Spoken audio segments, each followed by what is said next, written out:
नमस्कार, मैं हूं धर्मेंद्र और स्वागत है आपका ओपन सर्च में। आज हमारे साथ में बहुत ही खास मेहमान है। मैं बता देता हूं, हमारे साथ में इस समय पे रूबी यादव जी हैं। आप महिला मोर्चा की उपाध्यक्ष हैं, महिला मोर्चा की दिल्ली प्रदेश से। मैम, आपका बहुत बहुत स्वागत। यहाँ पे जो है माहौल जो है चुनावी पूरी तरीके से हो चुका है और चुनावी माहौल में आजकल जो है दिल्ली सरकार का जो कहते हैं ना कि लोगों को लुभावने वादे जो तो बहुत करे गए और उसमें मिला क्या है कि हर जगह जगह पे नुक्कड़ नुक्कड़ पे जो है ठेके खोल दिए गए। क्या कहना है इस पर? देखिए, सबसे पहले तो मैं ये कहना चाहूँगी कि केजरीवाल जी ने जो जनता से वादे किए थे विकास करने के, तो कहीं न कहीं दिल्ली की जनता अपने आप को महसूस कर रही है कि जैसे उसको चुनावी मुद्दे बिल्कुल दूर करते हुए ऐसे मुद्दों पर अब वो काम कर रहे हैं जिससे उनको फ़ायदा हो। तो अपने आप को ठगा महसूस जब ये जनता करने लगती है तो जनता का विश्वास उठ जाता है। और और आज एक ऐसा समय है जहां पर जनता त्राहिमाम त्राहिमाम कर रही है, क्योंकि बिजली की व्यवस्था हो या पानी की व्यवस्था हो, गंदा पानी आज दिल्ली के अंदर लोगों को मिल रहा है और लोग मजबूर हैं इस गंदे पानी को पीने के लिए। केजरीवाल जी ने कहा था कि हम दिल्ली भर के अंदर 90% हमने पाइपलाइन बिछा दी है, लोगों को पानी मिलेगा। लेकिन आप देखिए कि लोगों को जो पानी मिल रहा है वो इतना बदबूदार पानी है, क्योंकि सीवेज लाइन और पाइपलाइन एक साथ होने के कारण जगह जगह वो मिक्स हो रहा है। तो ऐसी चीज़ें उन्होंने आज दिल्ली के अंदर की हैं कि जिसमें उनको खुद ही ध्यान करना बहुत मुश्किल हो रहा है कि वो ध्यान नहीं दे पा रहे हैं कि दिल्ली को किस तरीके से व्यवस्थित किया जाए। तो ऐसे में हम केजरीवाल जी से बार बार ये आग्रह करते हैं कि आपने जिस आधार पर वोट लिया है, लोगों को कम से कम आप बेसिक सुविधाएं तो दीजिए। फ्री आप बिजली देने की बात करते हैं, आप फ्री पानी देने की बात करते हैं, पानी बदबूदार है, पानी गंदा है, लेकिन आप हवा जो कुदरत की देन है, जिस पे आम आदमी का, एक आम जन का अधिकार है कि हमें साफ हवा मिले। दिल्ली के अंदर इतना पॉल्यूशन है कि यहाँ पर हवा का जो जब हम सांस लेते हैं ऑक्सीजन का जो लेवल है वो इतना गिर चुका है कि लोग दिल्ली से बाहर जाकर थोड़े दिन के लिए अपने आप को सही करने के लिए जो बीमार पड़ चुके हैं वो दिल्ली से बाहर जा रहे हैं कि हिल एरियाज पे जाएं या कहीं ऐसी जगह पर जाएं जहाँ पे साफ हवा मिल सके। तो केजरीवाल जी को आपके माध्यम से यही कहना चाह रही हूं मैं कि थोड़ा सा आप ध्यान दीजिए, जो बेसिक नीड है एक आम आदमी की, उसकी जरूरतों को आप पूरा कीजिए। ये तो बात रही बेसिक नीड खोले गए हैं, उसको आप किस नज़र से देखते हैं कि जो दिल्ली की जो महिलाएं हैं वो कितना सुरक्षित रहेंगी? ये जब रोडों पे लोग शराब पी के निकलेंगे, कितना सुरक्षित रहेंगे, उसको किस नज़र से? जब आपने शिक्षा की बात करी तो एक चीज़ मैं आपका ध्यान आकर्षित करना चाहती हूँ एक चीज़ की तरफ, कि केजरीवाल जी ने कहा था कि दिल्ली भर में वो 100 स्कूल खोलेंगे। आज उन्होंने स्कूल हो या कॉलेज हो, इसके नाम पर ज़ीरो है। उन्होंने कोई नया कॉलेज नहीं बनाया, कोई नया स्कूल नहीं बनाया, यूनिवर्सिटीज़ पर उनका ध्यान नहीं है। किसी भी तरीके से केजरीवाल जी का ध्यान बिल्कुल विकास की तरफ नहीं है। और ऐसे में जब आप बात कर रहे हैं कि शराब से वो रेवेन्यू जनरेट करना चाहते हैं, शराब के जगह जगह पर ठेके खोलना चाहते हैं, तो महिलाएं कहीं ना कहीं अपने आप को और भी ज़्यादा चारों तरफ से उनके ऊपर एक मार पड़ गई है। वो महसूस कर रही हैं कि अब वो और ज़्यादा असुरक्षित हो जाएंगी, क्योंकि जब गली मोहल्ले में शराब के ठेके खुलने लग जाते हैं तो बेटियां भी असुरक्षित होती हैं। उनको ऐसे लगता है कि हम कहीं से भी गुजरेंगे, लोग शराब पीकर बिल्कुल नशे में धुत होकर और हमारे साथ गलत हरकत करेंगे, क्राइम को और बढ़ावा मिलेगा, घर के अंदर और कलह कलेश होगा, डोमेस्टिक वायलेंस बढ़ेगी। जो बच्चियां हैं वो अपने आप को बहुत असुरक्षित महसूस करती जा रही हैं।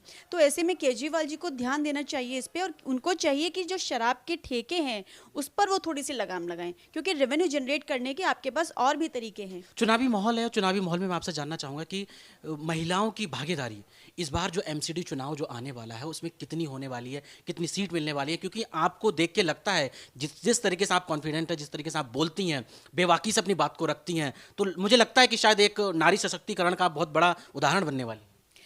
देखिए, महिला मोर्चा भाजपा दिल्ली प्रदेश का बहुत ज़्यादा सशक्त है, और इस बार हमारे लिए बहुत हर्ष की बात यह है कि हर बार की तरह महिला मोर्चा की भी बहुत सारी हमारी बहनों को इस बार टिकट मिलने जा रहे हैं। और दिल्ली के अंदर एमसीडी चुनाव की जब बात आई है तो आप देखिए कि हमेशा निगम पार्षदा महिलाएं ज़्यादा बनी हैं पुरुषों के कंपेरेटिवली। तो भारतीय जनता पार्टी तो हमेशा ही महिलाओं को आगे बढ़ाती है, महिलाओं को सशक्त करती है, और हमारी जो विचारधारा है वो ये है कि महिलाओं को सशक्तिकरण से ज़्यादा ज़रूरत है उनको साहसी बनाने की, उनको सपोर्ट करने की। तो भारतीय जनता पार्टी बहुत सपोर्ट करती है और महिलाओं को टिकट बहुत ज़्यादा इस बार मिलने वाले हैं। तो हमारे लिए यही बहुत बड़ी खुशी की बात है कि एमसीडी में फिर से हमारी सरकार ही बनेगी। बैठे हैं दिल्ली में बैठ के, अगर हम सेंटर की बात ना करें, सेंटर की पॉलिटिक्स की बात ना करें, तो कहेंगे कहीं ना कहीं अधूरा रह जाता है, सवाल जो है वो अधूरा रह जाता है। 5 राज्यों के चुनाव हैं और बीजेपी जो है कहती है कि बेटी बचाओ बेटी पढ़ाओ की जो बात चलती है, क्या मान के चलें कि इस बार बीजेपी कोई नया बिल लेके आएगी, या फिर कहते हैं ना कि महिलाओं की नारी शक्ति के लिए कोई बिल लेके आने वाली है? क्या? भारतीय जनता पार्टी महिलाओं को हमेशा ही सशक्त करती आई है, और आप देखेंगे कि 5 राज्यों के चुनाव हो या पूरे देश भर के चुनाव हो, महिलाओं की भागीदारी हमेशा भारतीय जनता पार्टी में सबसे ज़्यादा रही है। और जहाँ तक आरक्षण की बात है तो इस पर भी समय समय पर चर्चा होती रही है, समय समय पर इस पर भी बात होती रही है। और आज भारतीय जनता पार्टी की सरकार केंद्र में बैठी है तो देश में पहली बार ऐसा हुआ है कि 11 महिला मंत्री आज केंद्र सरकार के नरेंद्र मोदी जी के मंत्रिमंडल में है। तो हमारे लिए, महिलाओं के लिए बहुत गर्व की बात है कि 11 महिलाएं आज वहाँ पर बैठी हैं, जो हमारी पूरी नारी शक्ति है उनका नेतृत्व वहाँ पर करती हैं, हमारा जो प्रतिनिधित्व वहाँ पर कर रही हैं हमारी महिलाएं, हमारी बहनें। तो इसी तरह आप देखेंगे कि हर राज्य के अंदर महिलाओं को बहुत ज़्यादा टिकट्स दिए जाएंगे इस बार, और हर राज्य में भारतीय जनता पार्टी की सरकार बनने जा रही है। महिलाओं के लिए, बेटियों के लिए क्या संदेश देना चाहिए? बेटियों को बहुत साहस की ज़रूरत है, तो बेटियों को राजनीति में आगे आना चाहिए। और मैं आपके माध्यम से ये कहना चाहूँगी कि बच्चियों को राजनीति में इंटरवेन ज़रूर करना चाहिए। जब तक आप दखलंदाजी नहीं करेंगी, जब तक आप घरों से बाहर निकल के अपने आसपास नहीं देखेंगी, जो समाज में चारों तरफ जो जिस तरह से बुराइयां फैली हुई हैं उनको सुधारने में आप अपना योगदान नहीं देंगी, तब तक देश आगे नहीं बढ़ सकता। देश में जितनी ज़रूरत हमें पुरुषों की, भाइयों की है, उतनी ज़रूरत हमें मातृशक्ति की है, महिलाओं की है, बेटियों की है। तो इसीलिए कदम से कदम मिलाकर चलिए और राजनीति में अपनी अहम भूमिका निभाते हुए अपना योगदान दीजिए। एक सवाल आपसे पूछना चाहूँगा कि आपको इंटरेस्ट जो था पॉलिटिक्स में कैसे आया? आप पॉलिटिक्स में कैसे एंट्री लिया? मेरा जो परिवार है, मोटिवेशन मानते हैं, आइडियल किसको मानते हैं? देखिए मैं आइडियल किसको मानती हूँ तो वो बात की बात, पहले मैं ये बताना चाहूँगी कि राजनीति से जो मैं जुड़ी हूँ, मैं बचपन से जुड़ी हूँ, क्योंकि मेरे पिता के परिवार की तरफ पूरा परिवार राजनीति से जुड़ा रहा है हमेशा।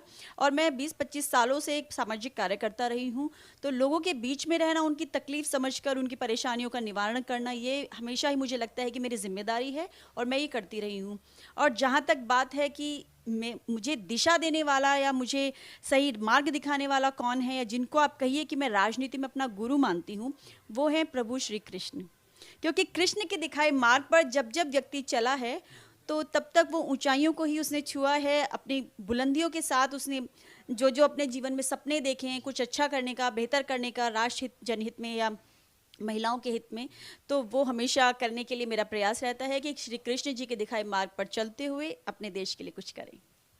बहुत बहुत शुभकामनाएं मैम आपको एमसीडी चुनाव को लेके, और शुक्रिया इतना कीमती समय। थैंक यू सो मच, बहुत धन्यवाद। मैं हूं धर्मेंद्र, कैमरा पर्सन ऋषभ के साथ। देखते रहिए ओपन सर्च।